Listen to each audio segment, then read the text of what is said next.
नमस्कार, मैं हूं आपके साथ निशु शर्मा और आप देख रहे हैं हमारा खास बुलेटिन हमारा उत्तराखंड। चलिए शुरुआत करेंगे बड़ी खबर के साथ देहरादून से, जहां नई कार्यकारिणी का गठन किया गया है। प्रदेश बीजेपी संगठन में नई कार्यकारिणी का गठन, बड़ी खबर, जहां 19 में से 16 जिलों में पदाधिकारियों की घोषणा हो चुकी है। 16 सांगठनिक जिलों की नई कार्यकारिणी का गठन यहां पर हुआ है। संगठनात्मक मजबूती की दिशा में एक अहम कदम इससे माना जा रहा है। नव नियुक्त पदाधिकारियों को हार्दिक बधाई सीएम की ओर से दी गई है। तो उत्तराखंड में राजनीति चर्चाओं के बीच भारतीय जनता पार्टी ने अपने संगठनात्मक जिलों में पदाधिकारियों की घोषणा कर दी है। बीजेपी यानी कि भारतीय जनता पार्टी के उत्तराखंड में 19 संगठनात्मक जिले हैं, जिसमें से 16 जिलों में बीजेपी ने अपने पदाधिकारी घोषित कर दिए हैं। 3 जिले चमोली, पिथौरागढ़ और बागेश्वर की लिस्ट को फिलहाल रोका गया है। यहां पर अभी जिला स्तरीय पदाधिकारी की घोषणा नहीं हुई है। बता दें कि लंबे समय से उत्तराखंड में भारतीय जनता पार्टी की प्रदेश कार्य समिति की घोषणा का इंतजार किया जा रहा है। इससे पहले पार्टी हाईकमान द्वारा प्रदेश में प्रदेश अध्यक्ष के रूप में महेंद्र भट्ट को एक बार फिर से जिम्मेदारी दी गई है। उसके बाद से लगातार प्रदेश में भारतीय जनता पार्टी की प्रदेश कार्यकारिणी और जिला स्तरीय पदाधिकारी की घोषणा का इंतजार किया जा रहा था। ऐसे में इंतजार अब खत्म हुआ है, जहां पर सीएम पुष्कर सिंह धामी की ओर से भी तमाम पदाधिकारियों को अपने आधिकारिक एक्स हैंडल से बधाई दी गई है। सभी पदाधिकारियों को हार्दिक बधाई और अनंत शुभकामनाएं सीएम धामी की ओर से दी गई है। ऐसे में 19 में से 16 जिलों में पदाधिकारी की घोषणा हो गई है। 3 अभी शेष हैं, 3 की लिस्ट अभी रोक दी गई। हालांकि आने वाले समय में यहां पर भी पदाधिकारी की घोषणा होगी। हालांकि कितना समय इसमें लगेगा, इसकी कोई भी आधिकारिक सूचना अब तक नहीं आई है, लेकिन संभावित जल्द ही यहां के पदाधिकारियों की घोषणा भी होगी। ऐसे में सीएम पुष्कर सिंह धामी की ओर से भी नई कार्यकारिणी के गठन को लेकर बधाई दी गई है। उन्होंने लिखा है कि 16 संगठनात्मक जिलों के नई कार्यकारिणी का गठन संपन्न हुआ है और ऐसे में हार्दिक बधाई उनकी ओर से दी गई है।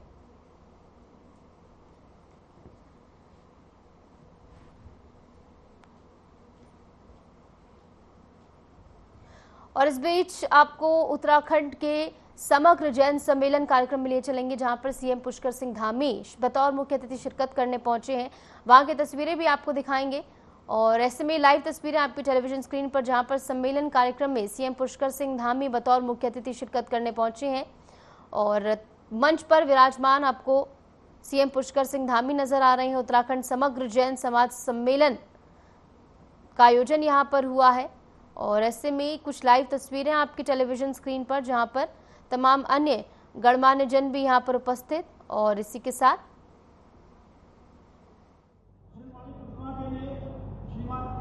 अजीत जी मुख्य संयोजक और अमित जी और प्रदीप जी के लिए श्री सुरेंद्र जी और श्रीमान साधुराम जी कृपया मंच पर आ जाए।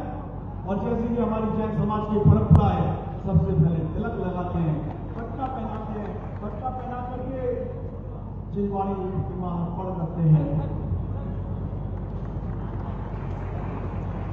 हाँ, वरिष्ठ उपाध्यक्ष विपिन जी भी आते हैं और आप सभी स्वागत कर रहे हैं। जोरदार तालियां, असली स्वागत तो नीचे के लोग कर रहे हैं। जोरदार स्वागत करें हमारे ऐसे यशस्वी मुख्यमंत्री पुष्कर सिंह धामी जी का। और देखिए पुष्कर कहाँ है? ब्रह्मा जी का मंदिर, और जैन धर्म में भी ब्रह्म को ज्ञान कहा गया है। सिंह शेर, और शेर किसकी सवारी है? दुर्गा की, जिसमें दुर्गा की शक्ति है, जिसमें ब्रह्म का ज्ञान है। और जो धामी है, जो वंश परंपरा से भरे हुए हैं, ऐसे पुष्कर सिंह धामी का इस समग्र जैन समाज के तत्वाधान में हमें स्वागत करते हुए बहुत ही प्रसन्नता की अनुभूति होती है।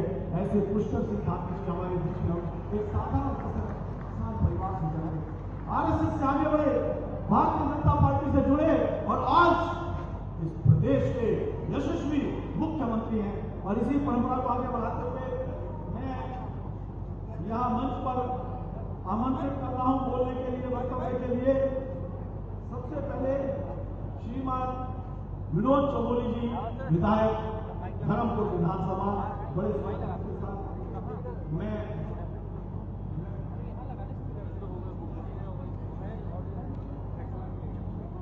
कुछ योगदान है मैं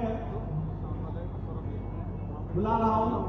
हमारे विधायक हैं, आपके क्षेत्र के विधायक हैं, जरा जोरदार ताली आपके लिए बजा दीजिए। और करना चाहता हूँ गतिशील करो चरणों को, मंजिल कोई पास नहीं है, काल चक्र है गतिमान किसी का दास नहीं है, जीवन की हर सांस में तो धर्म को पूरा कर लेते हैं, सांसों पर किसी का कोई विश्वास नहीं है, ऐसे चलो।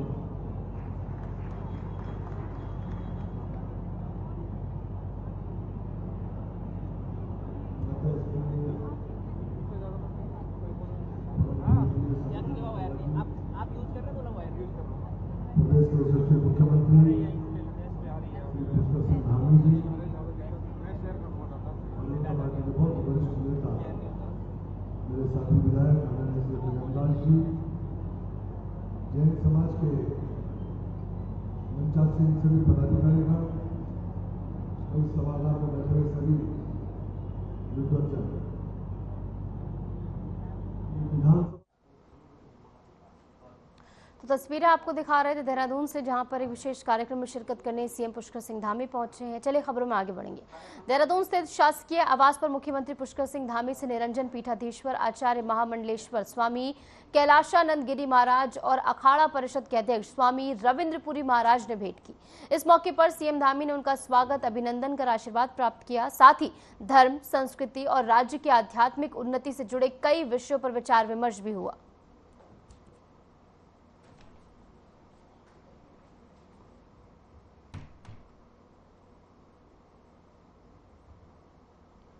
खबर धर्मनगरी हरिद्वार से है, जहां लखनऊ में विश्व हिंदू रक्षा परिषद के अंतर्राष्ट्रीय अध्यक्ष गोपाल राय ने प्रेस वार्ता कर बलरामपुर निवासी जबीउल्लाह के गंभीर आरोप मीडिया के सामने रखे हैं। आरोप है कि पूर्व सपा सांसद रिजवान जहीर ने एक ही मकान पर सैकड़ों फर्जी वोटर बनवाए, सरकारी जमीन पर कब्जा कर अकूत संपत्ति जुटाई और अवैध निर्माण खड़े किए। अब इस मामले पर हरिद्वार के साधु संत भी मुखर हो गए हैं। महामंडलेश्वर स्वामी यतीन्द्रानंद गिरी महाराज ने इसे उत्तर प्रदेश में इस्लामीकरण की बड़ी साजिश करार दिया है।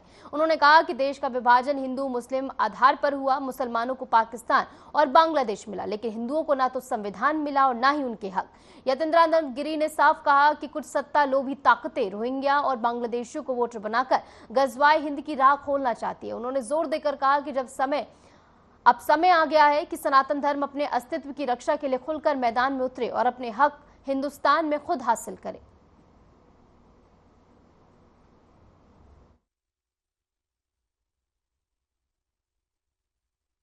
देश के विभाजन से ही यह समस्या देश के अंदर पैदा हो गई। देश का विभाजन हिंदू मुस्लिम के आधार पर किया, किंतु हिंदू समाज के साथ न्याय नहीं किया गया, हिंदू समाज को धोखा दिया गया और मुसलमानों को पाकिस्तान बांग्लादेश मिल गया, लेकिन हिंदुओं को कुछ नहीं मिला। हिंदुओं को ना अपना संविधान मिला, ना अपने अधिकार मिले, कुछ नहीं मिला। और आज जो इस्लामिक शक्तियां हैं वो इस देश को गजवाए हिंद में परिवर्तित करना चाहती हैं और दुर्भाग्य से सत्ता के भूखे, सत्ता के लोभी, लालची नेता उन मुसलमानों को गले लगा रहे हैं। यहाँ तक कि बांग्लादेश और रोहिंग्या मुसलमान जो आकर यहाँ बस के उनको वोटर बना रहे हैं और इस देश के अंदर फिर से एक इस्लामिक राज्य, इस्लामिक देश बनाने का षड्यंत्र रच रहे हैं। आज आवश्यकता यह है कि भारत की जनता, भारत का सनातन हिंदू समाज इसके खिलाफ खड़ा हो और अपनी आवाज़ उठाए, अपने अधिकार ले और इस भारत के अंदर सनातन संस्कृति को सुरक्षित करे।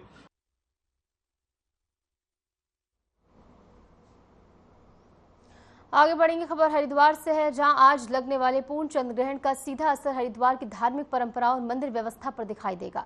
सूतक काल दोपहर 12:57 से शुरू हो गया है, जिसके चलते हरिद्वार के सभी मंदिरों का पाठ दोपहर में ही बंद कर दिया गया है। गंगा आरती, जो हर रोज शाम को होती है, आज विशेष रूप से दोपहर 12:30 बजे संपन्न हो गई है। तीर्थ उज्ज्वल पंडित ने श्रद्धालुओं को निर्देश दिया है कि वे ग्रहण काल के नियमों का पालन करें और गृहस्थ लोग शाम 7 बजे तक भोजन कर लें।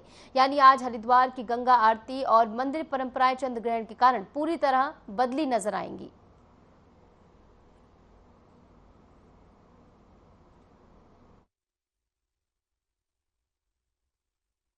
चंद्र ग्रहण पर गृहस्थ लोगों की सबसे बड़ी चिंता है कि वो कितने बजे तक भोजन इत्यादि अर्थात रसोई का कार्य संपन्न कर लें। देखिए, 9:57 पर ग्रहण लग रहा है, उससे 9 घंटे पूर्व 12:57 तक सूतक लग जाएगा। लेकिन जो सन्यासी लोग हैं, जो बैरागी लोग हैं, उन लोगों को यह सूतक लग जाता है। मंदिरों के कपाट बंद हो जाते हैं। हर की पौड़ी की आरती जो सांध्यकालीन होती है वो आज 12:30 बजे हो जाएगी। सभी लगभग मंदिरों में इसी प्रकार 12:30 बजे तक आरती इत्यादि का, मध्यकालीन भोजन इत्यादि का कार्य संपन्न। जो गृहस्थ लोग हैं वो शाम 7:30 बजे तक अपनी रसोई का कार्य संपन्न कर लें। जो बीमार लोग हैं उनके लिए कोई नियम नहीं है, बच्चों के लिए कोई नियम नहीं है, वृद्धों के लिए कोई नियम नहीं है, और जो गर्भवती महिलाएं हैं वो पानी वाला नारियल लेकर अगर बैठे गोद में तो चंद्र ग्रहण का जो नेगेटिव प्रभाव उस पर पड़ना है वो नहीं पड़ेगा। खबर हरिद्वार से है, जहां कांग्रेस उत्तराखंड में संगठन को मजबूत करने और नए सिरे से पदाधिकारियों का चयन करने की कवायद अब तेज हो गई है, जिसके लिए केंद्रीय संगठन की ओर से ऑब्जर्वर नियुक्त किए गए हैं। शनिवार को गुजरात कांग्रेस के पूर्व प्रदेश अध्यक्ष और ऑब्जर्वर जगदीश ठाकुर ने हरिद्वार प्रेस क्लब में प्रेस कॉन्फ्रेंस की। कांग्रेस नेताओं के साथ प्रेस कॉन्फ्रेंस करने पहुंचे जगदीश ठाकुर ने कहा कि कांग्रेस सभी वर्गों के लोगों से राय शुमारी कर पत्र और योग्य कार्यकर्ताओं को दायित्व सौंपेगी।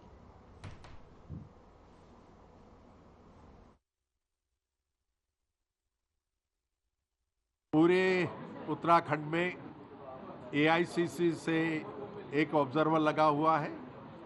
उत्तराखंड प्रदेश कांग्रेस समिति की ओर से हर डिस्ट्रिक्ट और हर सिटी में ये डिस्ट्रिक्ट प्रेसिडेंट का चयन करने के लिए 3 ऑब्जर्वर लगे हुए हैं और सभी हमारे सीनियर लीडर्स, हमारे कार्यकर, सामाजिक संस्थाएं, एनजीओ, व्यापारी, पत्रकार और सभी तबके के लोगों को मिलेंगे, उनके साथ राय मशवरा करेंगे और उनमें से जो नाम निकल के आता है वो डिस्ट्रिक्ट या सिटी प्रेसिडेंट के लिए हम चयन करने के लिए ये पूरी एक्सरसाइज चल रही है।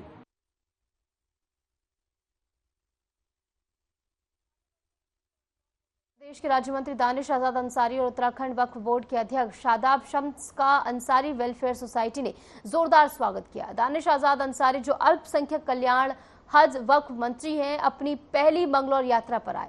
इस दौरान उन्होंने मोदी सरकार की नीतियों को अल्पसंख्यक, मुस्लिम और पिछड़े पसमानदा समाज तक पहुंचाने पर जोर दिया।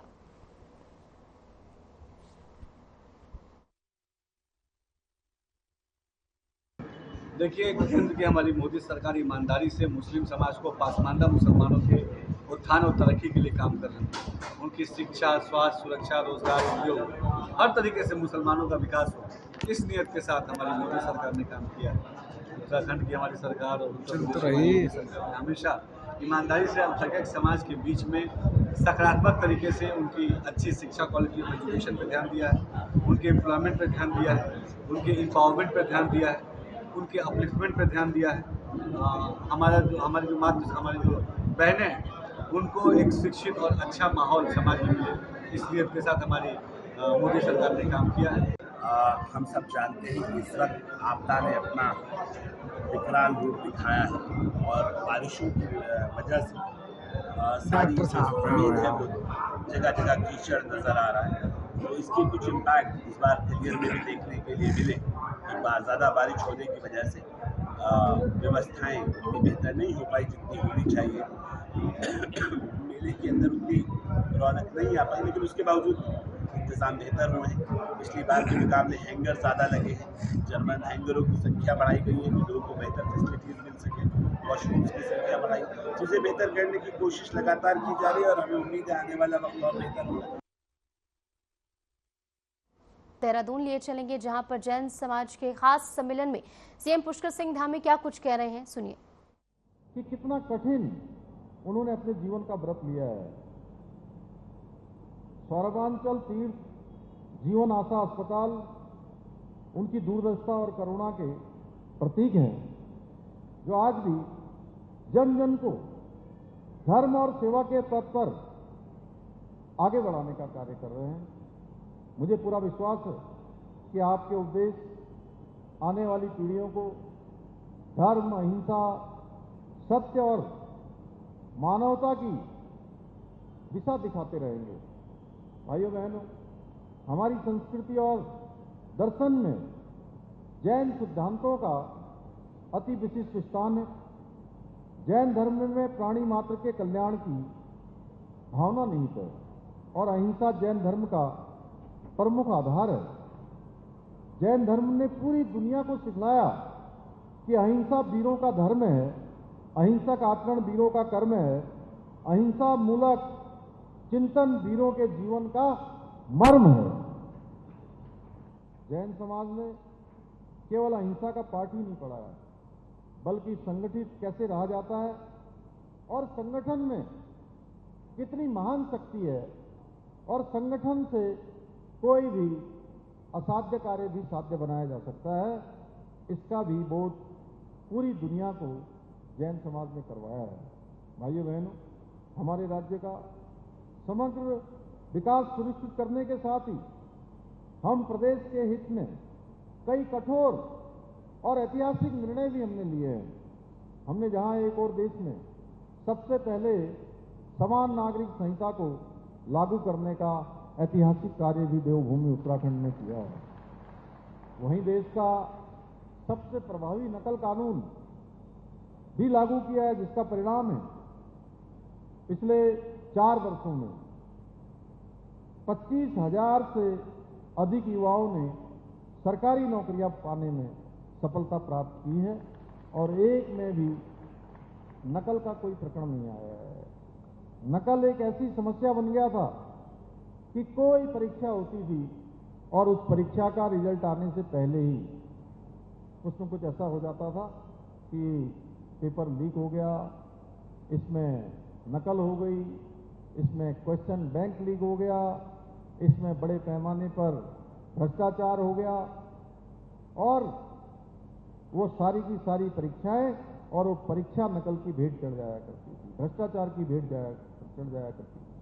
भाइयों बहनों, एक पृथक राज्य की परिकल्पना में हमारे प्रदेश की डेमोग्राफी संरक्षित रखने की भी चिंता शामिल थी। जब ये प्रदेश बन रहा था, देवभूमि उत्तराखंड इसका मूल स्वरूप बना रहे, ये हमारा संकल्प है और इस संकल्प को लेकर हम आगे बढ़ रहे हैं।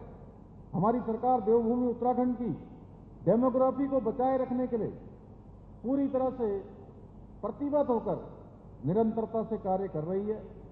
हमने जहां एक और प्रदेश में सख्त धर्मांतरण विरोधी कानून और दंगा विरोधी कानूनों को लागू किया है, वहीं हमने लैंड जिहाद, लव जिहाद और थूक जिहाद जैसी घृणित मानसिकताओं के खिलाफ भी कठोर कार्रवाई सुनिश्चित की है। हमने प्रदेश में लैंड जिहाद पर कड़ी कार्रवाई करते हुए 9,000 एकड़ से भी अधिक सरकारी भूमि को लैंड जिहादियों से मुक्त कराया है और एक अभियान चला है। ये अभियान हमारा अभी निरंतर चलने वाला है। इसके साथ ही करीब 250 से अधिक अवैध रूप से चलने वाले मदरसों को सील करने के साथ ही 550 से अधिक अवैध संरचनाओं को भी हटाया है। इतना ही नहीं, हाल ही में हमारी सरकार ने राज्य में नया कानून लागू कर मदरसा बोर्ड को भी समाप्त करने का निर्णय लिया है। इस कानून के लागू होने के पश्चात 1 जुलाई 2026 के बाद उत्तराखंड में केवल वही मदरसे संचालित हो पाएंगे जिनमें हमारे सरकारी बोर्ड द्वारा निर्धारित पाठ्यक्रम पढ़ाया जाएगा। इतना ही नहीं, अभी जिसके बारे में मेरे से पहले बोलने वाले वक्ताओं ने बताया कि हम अल्पसंख्यक शिक्षा का जो प्राधिकरण बनाने जा रहे हैं, उस प्राधिकरण के अंतर्गत और जो हम अभी शिक्षा का अल्पसंख्यक शिक्षा का सुधार का विधेयक लेकर आए हैं, पहले अल्पसंख्यक शिक्षा में मिलने वाला अनुदान केवल एक समुदाय को मिलता था। भाइयों, हमने अब उसमें, मुझे यहाँ बताते हुए खुशी हो रही है कि हमने उसमें जैन समाज को भी रखा है, सिख समाज को भी रखा है, फारसी समाज को भी रखा है, बौद्ध को भी रखा है और ईसाइयों को भी रखा है। यानी कि उसका लाभ अब जितने जो हमारा अल्पसंख्यक समाज जिसको माना जाता है, उन सभी को उसका लाभ मिलेगा इस एक्ट के हमारे लागू हो जाने के बाद। इसके अतिरिक्त हमारी सरकार राज्य में सनातन संस्कृति को बदनाम करने वाले पाखंडियों के विरुद्ध भी ऑपरेशन कालनेमी के माध्यम से हमने सख्त कार्रवाई हम इसके पर भी कर रहे हैं और हजारों ऐसे कालनेमी आज पुलिस की गिरफ्त में आए हैं। मुझे बताया गया कि आपने सरकार से अपेक्षा रखी है अभी कि राज्य में जैन कल्याण बोर्ड का गठन किया जाए, जिसमें संपूर्ण जैन समाज को एक प्लेटफॉर्म पर लाया जा सके। मैं आप सभी को विश्वास दिलाता हूं अल्पसंख्यक कल्याण। तो देहरादून से आप सुन रहे थे सीएम पुष्कर सिंह धामी को, और फिलहाल के लिए हमारे इस खास बुलेटिन में इतना ही। नमस्कार।